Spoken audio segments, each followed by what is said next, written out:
스웨덴에서 좋은 소식이 들려와 기분이 좋습니다. 최근 스웨덴의 자비시 대학교에서는 중문학과를 폐쇄했는데요. 문제는 이러한 해당 대학의 결정이 다른 대학에게도 전염될 것을 우려하는 사람들의 목소리가 나오고 있습니다. 특히 해당 대학은 중문학과를 폐쇄시키기 이전 해당 학과의 대학생들에게 전과 희망서를 작성하게 했고, 중문학과의 절반 이상이 되는 학생들이 한국어 학과로의 전과를 희망하면서 해당 사태를 본 중국인들이 한국에 대한 큰 열등감을 가지며 분노하게 되는 계기가 되기도 했습니다. 사실 이 대학은 스웨덴의 스톡홀름 외곽에 있는 작은 지방대학이긴 하지만, 이 문제가 크게 이슈가 된 것은 한국어 학과로 전과를 절반 이상 갔다는 사실 때문이고, 이것에 대해 중국 네티즌들이 분노를 하며 중국에 이러한 소식이 전해졌기 때문인데요. 이에 대한 중국인들의 열등감이 가득한 중국 반응도 이후에 소개해드리도록 하겠습니다. 우선 스웨덴의 자비시 대학 중문학과에 다니고 있던 한 학생이 올린 아티클 먼저 소개해드리겠습니다. 해당 글의 내용 바로 시작합니다.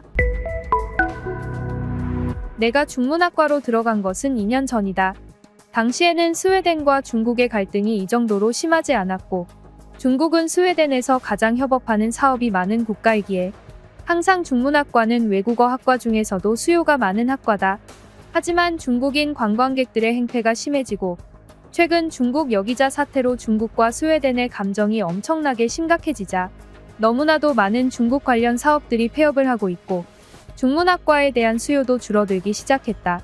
또한 어디 가서 중문을 배운다고 말한다면 많은 스웨덴인들이 나를 혐오하기 시작한다. 그딴 나라가 도대체 뭐가 좋아서 언어까지 배우냐고 화까지 낸다. 그리고 나는 진짜 중국어를 싫어하게 되었고, 당장 전과를 하고 싶었다. 우리 중문학과 학생들은 자퇴를 너무나도 많이 하게 되었고, 자연스럽게 절반 이상의 학과 학생들이 자퇴를 하게 되었다. 우리 학과는 존속 위기가 찾아오게 되었고, 더 이상 학과가 남아있어야 하냐는 이야기가 나오게 되었다. 하지만 중문학과에 온 우리들은 기본적으로 외국어로 돈을 벌고 싶어서 온 사람들이고, 아시아에 관심이 많아 들어왔기 때문에 일본어와 한국어 학과로의 전과가 가장 합리적일 것이라는 생각이 들었다. 그리고 대부분의 학생들은 일어학과가 아닌 한국어 학과로의 전과를 선택했다. 한국어 학과는 현재 정원을 초과한 상태다. 원래도 워낙 인기가 많은 학과였지만 현재 중국어 학과의 폐쇄와 함께 많은 이들이 전과하여 정원을 초과했다. 일본어가 아닌 한국어를 선택한 이유는 여러 가지인데, 첫 번째로 활용도다. 일본은 너무 심각한 갈라파고스 국가다. 거의 대부분의 국가와 잘 교류를 하지 않고 보통 웬만하면 모든 것을 내수해서 끝내려고 하는 경향이 있기 때문에 일본과의 협업이 많이 어렵고, 특히 일본어의 난이도는 엄청나다. 그리고 우리 중국어 학과의 학생들은 대부분 중국어를 배우다 말았고, 배우던 도중 중국어의 한자에 대한 난이도를 이미 체감했기 때문에 한자가 얼마나 공부하기 힘들고 어려운 문자인지 모두가 잘 알고 있다. 이는 이미 우리 전 중문학과 학생들에게는 트라우마로 남아있고, 한자를 똑같이 쓰는 일본어를 배울 자신이 없다. 하지만 한국어는 한자를 쓰지 않고 자기들만의 독창적인 한글이라는 글자를 쓴다. 이는 정말이지 매우 독창적인 글자로 5살 정도의 지능이 있는 아이들도 마스터를 할 수 있는 문자라고 한다. 실제로 영어보다도 쉽다는 전문가들의 의견이 있는데, 우리가 보이게는 복잡해 보이는 한글이 사실 따지고 보면 아주 간단하고 교묘한 규칙이 적용되기 때문에 애초에 한자와는 비교가 될 수 없는 문자다. 다만 한국어의 문자는 쉽더라도 한국어 그 자체는 쉬운 것이 아니라고 한다.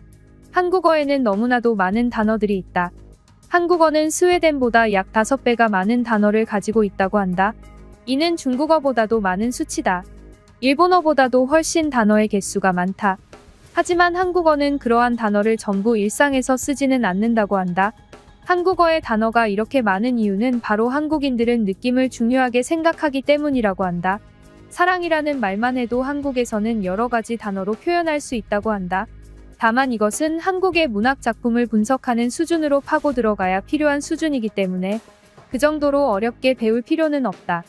이렇듯 한국어는 처음 배우는 것은 쉬우나 파면 팔수록 굉장히 어려운 언어라는 뜻이다. 그래서 사실 이것 때문에 오히려 한국어학과가 더욱 희소가치가 높다는 것을 알 수 있다.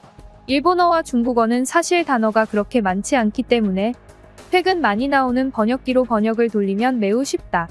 이는 단순히 단어의 종류와 개수가 적어서 그런 것이 아니고 그냥 단어 자체가 표현할 수 있는 내용이 한정적이다. 하지만 한국어는 이것이 완전히 다르다. 한국의 드라마를 봐본 사람들은 알겠지만 한국은 같은 말도 억양을 다르게 하면 다른 말로 들린다. 같은 단어도 어디에 들어가느냐에 따라 뜻이 달라진다. 그리고 이것은 인터넷 번역기가 알아내기 힘들다. 그래서 한국어학과 학생들은 나중에 졸업하고 나서도 아주 일자리가 많은 것이다. 특히 한국에서는 드라마와 영화들이 끊임없이 나오고 있고 최근 스웨덴에서는 매우 오래된 한국의 드라마들도 찾아서 보는 사람들이 많아졌기 때문에 그런 것들에 대한 번역하는 일들은 영원히 끊이지 않을 것으로 보인다. 다만 한국어 학과의 가장 큰 단점이 하나 있다. 이것은 매우 치명적인 단점인데 한국어는 어릴 때부터 친해지는 사람이 많다는 것이다. 스웨덴만 하더라도 지금 어릴 때부터 방탄소년단이나 아이돌들의 유튜브를 보면서 자라오는 아이들은 이미 한국어를 잘 안다. 나는 스웨덴에서 살면서 한국어를 자연스럽게 잘하게 되어버린 사람들을 몇 번 봤다. 아까도 말했지만 한국어는 처음에 배우는 게 정말 쉽고 특히 그들의 한글이라는 문자 시스템은 한국어를 배우는 난이도를 더욱 낮춰준다. 애초에 한글이라는 것이 만들어진 이유가 그것이기 때문이다. 난이도를 낮춰서 나이 어린 아이들도 누구나 쉽게 배울 수 있게 하는 문자를 만든 것. 아무튼 이번 대학의 결정에 대해 대부분의 우리 학과 학생들은 만족하고 있다. 라는 글이었습니다. 하지만 이번 사태에 대해 중국인들은 매우 분노했는데요. 한 중국인의 댓글은 이러했습니다. 스웨덴의 중국인 캔슬 행위는 끝나야만 한다. 스웨덴 학생들의 중문학과 자퇴는 중국에 대한 모욕행위다. 또한 중문학과를 자퇴한 뒤 한국어학과로 전과하는 학생들의 행동은 중국을 매우 무시하는 행위로 간주될 수밖에 없다. 한국이란 중국의 엄청난 원수로 그들은 항상 한국어가 중국어보다 우월하다는 논리를 가지고 있던 자들이었기 때문이다. 하지만 한국어는 배워봤자 쓸모가 없다는 것을 알아야 한다. 중국어는 이 세상에서 가장 많은 사람들이 모국어로 사용하고 있는 언어다. 중국어를 배우면 10억 명이 넘는 인구들과 언어 소통이 가능한 것이고 한국어를 배우면 단 5천만 명도 되지 않는 정도의 사람들과 대화가 되는 것이다. 이렇게 말하면 또 중국과 한국의 컨텐츠 파워를 들고 욕하는 사람들이 있는데 한 5년만 기다려보기를 바란다. 넷플릭스의 한국 드라마는 전부 사라지게 될 것이고 중국의 드라마와 중국의 팝송이 전 세계를 제패하게 될 것이니까 그날이 되면 우리 한국어학과 스웨덴 학생들 불쌍해서 어떡하나. 중국어학과 폐쇄시킨 거 엄청 후회될 텐데 왜 바꾸는 것마다 망하는지 후회하면서 자책을 엄청나게 많이 하겠구나. 하지만 이것도 그들의 업보다. 중국은 날이 갈수록 전 세계를 제패하는 강국이 되어가고 있다. 우리에게 한국이라는 나라는 사실 신경도 쓰이지 않는 국가다. 한국의 컨텐츠 파워가 강해서 문화가 널리 알려지고 있다는 것은 사실이다. 그것에 대해서 우리는 인정을 하고 있다. 하지만 그것은 우리 중국이 한국을 봐주고 있기 때문이다. 중국은 현재 한국을 완전히 놔두고 있다. 하지만 한국인들은 이것을 알아야만 한다. 그들은 우리의 속국이었다는 것을.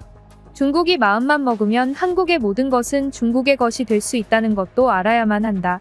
이러한 사실은 중국과 한국만 알고 있는 사실이고 스웨덴이나 다른 나라 사람들은 모르고 있기 때문에 다들 그냥 한국이 대단한 나라라고 생각하고 있을지도 모르겠다. 하지만 그 실상을 잘 파헤쳐보면 한국이란 그저 독립심이 강한 중국의 어느 도시 중 하나라는 것을 알게 될 것이다. 그리고 한국어는 실제로 중국의 사투리였다. 중국에는 중국 고유의 조선족이 있었고 조선족이 그들의 언어를 퍼뜨린 곳이 바로 한국이다. 조선족의 조선어는 중국의 사투리였고 그것이 한국에 퍼진 것이다. 그리고 한국에서 한글을 만들었다지만 한국의 당시 기록들은 많은 전쟁으로 인해 불태워졌기 때문에 사실 한국이 한글을 만들었다는 기록도 확실히 믿을 수가 없다.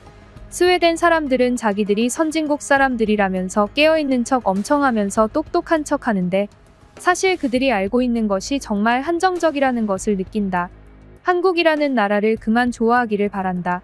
그만 좋아하고 실제를 보기를 바란다. 중국에 대한 캔슬을 그만두고 다시 중문학과를 살려야 한다. 라는 댓글이었습니다. 이 댓글은 스웨덴 사람들에게 하는 말처럼 보였는데 영어나 스웨덴 글로 써야지 스웨덴 사람들이 볼 텐데 그냥 중국어를 썼더라고요. 이게 중국 사람들은 이런 게 심하거든요. 자기가 중국어를 하면 다른 나라 사람들도 다 알아볼 거라고 생각해요. 그래서 한국에서 여행 온 중국인들도 한국 음식점에서 한국인 종업원한테 중국어를 쓰는 경우가 많아요. 참 웃기죠. 그들의 막무가내 성격이 웃기다면 좋아요를 눌러서 표현해주세요. 얼마나 많은 분들이 중국인의 행동에 어이가 없으신지 보고 싶습니다. 라고 말하면 좋아요 눌러주시겠죠? 그럼 지금까지 뉴스폼의 안기자였습니다. 감사합니다.